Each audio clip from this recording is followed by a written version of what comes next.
پستا کریں دودھ پیتے کی صفت پہ لاکھوں سلام لاکھوں سلام۔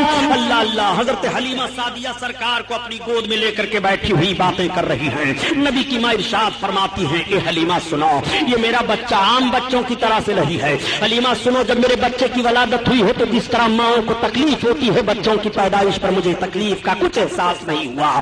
نبی کی ماں بیان فرماتی ہیں اے حلیمہ، میرا بچہ جب پیدا ہوا اور ان کے دادا جان جب لے کر کے کعبہ کی طرف گئے ہیں تو کعبہ جھک گیا ہے۔ اے حلیمہ، جب میرا بچہ پیدا ہوا تو میرے مکان کے صحن میں آسمان سے چاند اور ستارے جھکے چلے آ رہے تھے۔ میرا بچہ عام بچوں کی طرح سے نہیں ہے۔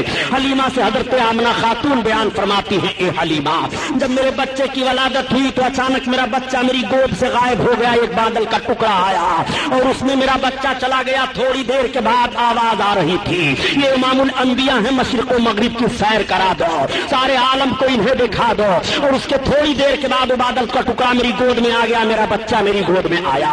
حلیمہ، میرا بچہ عام بچوں کی طرح سے نہیں ہے۔ نبی کی ماں بیان فرماتی چلی جا رہی ہیں، حلیمہ کی محبت بڑھتی چلی جا رہی ہے۔ حلیمہ نے کہا اے آمنہ خاتون، میں نے مان لیا کہ آپ کا بچہ عام بچوں کی طرح سے نہیں ہے، یہ بچہ کوئی عظیم انسان ہے۔ اے آمنہ، اب ہمارے ساتھ کی عورتیں جانے کی تیاری کر رہی ہیں، ہمیں بھی اجازت دو۔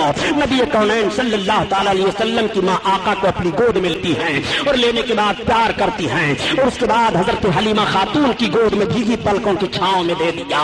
حضرت آمنہ خاتون کی آنکھوں سے آنسو ٹپک رہے ہیں محبت کے۔ حلیمہ خاتون اپنی گود میں سرکار کو لیتی ہیں اور لینے کے بعد جب وہ چلنے لگتی ہیں، اپنی سواری کے قریب آئیں تو وہی سواری حلیمہ کی ہے کہ پہلے جب حلیمہ آ رہی تھی تو وہ سواری کمزوری کی بنیاد